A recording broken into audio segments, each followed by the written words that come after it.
ओम नमो भगवते वासुदेवाय। देखिए, आज का जो प्रसंग है यह भी एक अति कल्याणकारी और बड़ा ही दुर्लभ और शिक्षाप्रद प्रसंग है। एक ब्राह्मण का इकलौता बेटा था और बड़ी ही मुश्किलों से, बड़ी ही कष्टों से, बड़ी ही तपस्या से वह उनको प्राप्त हुआ था और वह बाल्यावस्था में मर जाता है। और उसके बाद वह पुनर्जीवित कैसे हो गया था, यह महाभारत के शांति पर्व का बड़ा ही अति कल्याणकारी प्रसंग है। एक बार पूरा सुनना।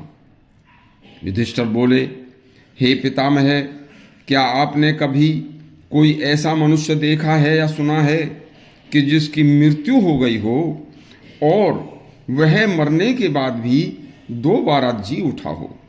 तब भीष्म पितामह बोले, हे युधिष्ठिर, मैं पूर्व काल की नैमिषारण्य क्षेत्र की एक सत्य घटना तुम्हें एक ब्राह्मण की सुनाता हूँ, सो ध्यान से सुनना।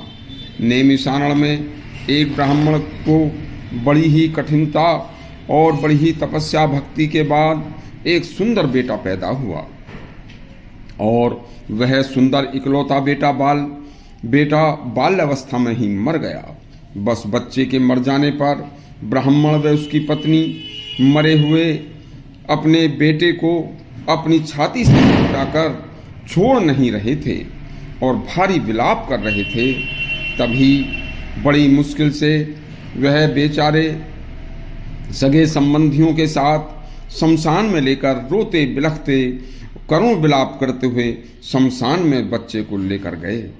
वहाँ एक गिद्ध आया और गिद्ध आकर उनसे बोला कि अब आपका यहाँ रुकना व रोना बिलखना बेकार है। अब सूर्यास्त होने वाला है। यह शमशान है।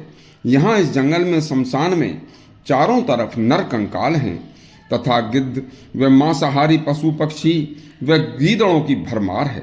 जो यहाँ आता है वह फिर कभी वापस नहीं जाता। अब तुम इस सुंदर बालक का मोह छोड़कर, बिलखना छोड़कर, रोना धोना छोड़कर अपने घर को लौट जाओ। लेकिन हे युधिष्ठिर, वह ब्राह्मण व उसकी पत्नी करुण क्रंदन विलाप कर रहे थे और भगवान से बार बार कह रहे थे, हे प्रभु, आपने हमारे साथ यह क्या किया? बस हम भी यहीं इस अपने इकलौते पुत्र के साथ यहीं प्राण त्यागेंगे। उनका करुण क्रंदन सुनकर एक काले रंग का भयानक गीदड़ वहां आकर बोला, अरे भाई, अभी सूर्यास्त नहीं हुआ है। तुम इस गिद्ध की बातों में ना आओ। क्या पता कोई शुभ घड़ी आ जाए और आपका बच्चा जीवित हो उठे। हाय, कैसा सुंदर कमल नयन बालक है। तब गिद्ध बोला कि सभी मनुष्यों का जीवन निश्चित है। अपने जीवन के निश्चित समय पर सभी की मृत्यु होती है पंडित जी। पिता के कर्मों से पुत्र तथा पुत्र के कर्मों से पिता बंधा नहीं होता। इसलिए इस मृत्यु मार्ग पर सभी छोड़कर बालक बड़े वृद्ध सभी को जाना पड़ता है। देखिए, सूर्यास्त का समय आ चला है। अब आप इस मृतक बच्चे को छोड़कर अपने घर लौट जाओ। पुत्र मोह की ममता को त्याग दो। इस तरह दोनों गिद्ध व गीदड़ भूखे थे।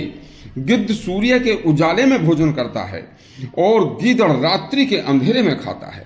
दोनों इसलिए अपने अपने स्वार्थ में ज्ञान की बातें कर रहे थे। यदि बच्चे के सगी संबंधी दिन में चले जाते तो गिद्ध बच्चे को अपना भोजन बना लेते तथा गीदड़ भूखे रह जाते, और यदि वह लोग रात्रि में जाते तो गीदड़ बच्चे को अपना भोजन बनाते और गिद्ध भूखे रह जाते। इस तरह के गिद्ध व गीदड़ दोनों ही अपने अपने स्वार्थ के कारण उन विलाप कर रहे माँ बाप से ज्ञान जैसी बातें कर रहे थे। उधर ब्राह्मण व उसकी पत्नी अपने इकलौते पुत्र को अपनी छाती से ही लगाकर विलाप कर रहे थे। उस मृतक बच्चे को शमशान में अकेला छोड़कर जाने को तैयार नहीं थे और बार बार भगवान से विलाप करते हुए कह रहे थे कि हे प्रभु, हे भगवान, तुमने यह हमें इतना भारी कष्ट क्यों दिया? उसी समय भगवान शंकर व माता पार्वती पृथ्वी पर विचरण करते हुए अचानक वहां आ निकले और ब्राह्मण व उनकी पत्नी का क्रंदन, विलाप, रोना सुनकर माता पार्वती का हृदय द्रवित हो गया। तब पार्वती जी ने भगवान शिव से अपना यह बात उनके सामने रखी कि हे प्रभु, आप इनका दुख दूर करने का कष्ट करें। हे प्रभु, माता पार्वती की जिद के कारण भगवान शंकर ने स्वयं उनके सामने प्रकट होकर ब्राह्मण से वर मांगने को कहा। तब ब्राह्मण व ब्राह्मणी ने करुणा भरे स्वर में इकलौते पुत्र को जीवित करने का उनसे वर मांगा। तब भगवान शंकर ने उनके पुत्र को जीवित कर माता पार्वती की बात रखी और उनके पुत्र को 100 वर्ष की आयु प्रदान की तथा उन दोनों गिद्ध व गीदड़ की भूख मिट जाने का उन्हें वर दिया। हे राजा युधिष्ठिर, यदि कोई व्यक्ति किसी काम को करने या सफलता हासिल करने के लिए दृढ़ निश्चय तथा धर्म पूर्वक सच्ची लगन से भगवान की स्तुति करते हुए मेहनत का से प्रयास करता रहे तो भगवान की कृपा से उस व्यक्ति को सफलता अवश्य प्राप्त होती है। जिस प्रकार वह ब्राह्मण व उसकी पत्नी भगवान के सामने विलाप करते रहे और अपने मृत पुत्र को शमशान में छोड़कर नहीं गए, जो पुरुष धर्म, अर्थ और मोक्ष प्रदान करने वाला यह आख्यान सुनेगा उसको इस लोक व परलोक दोनों में सुख मिलेगा। इस तरह के और भी कल्याणकारी प्रसंगों को सुनने के लिए हमारे चैनल को सब्सक्राइब करें, घंटी दबाएं। धन्यवाद।